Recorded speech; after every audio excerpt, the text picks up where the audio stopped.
Hello，大家好，我是老高，今天要和大家分享的是博洛尼亚肉酱意面。这个做法是源自于意大利的博洛尼亚，用西红柿酱和肉末制作，味道酸甜可口，肉末紧实弹牙。下面我们来制作吧。准备一个洋葱，把表皮清理干净，然后1分为2，切成半厘米左右的丁。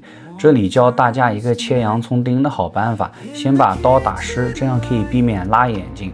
然后竖着离洋葱根部约1厘米的地方下刀切开，但是不要切断。切好后再横过来，这样就可以很轻松的切成小丁了。再切一点欧芹叶，最后撒在意面上，先切成段，然后再切成碎末。番茄酱我选用的是产自意大利的披萨酱，我试过很多种不同的酱，唯独这款酸甜度适中，番茄风味浓郁，十分适合用来做意面。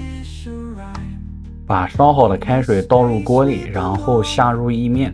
如果你不确定煮多少，可以参考拇指粗的1捆意面为1人食，轻轻滑散，防止粘连。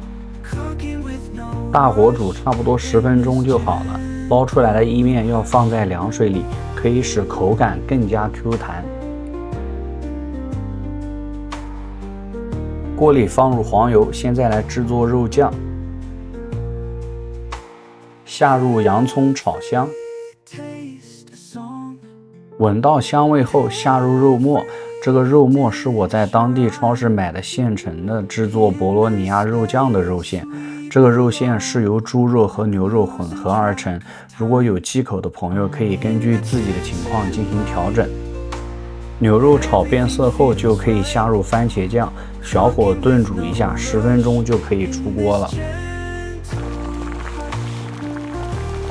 放入意面，淋上酱汁，撒点欧芹、黑胡椒粉调味，加点帕尔马干酪，这道美味的博洛尼亚肉酱意面就制作完成了。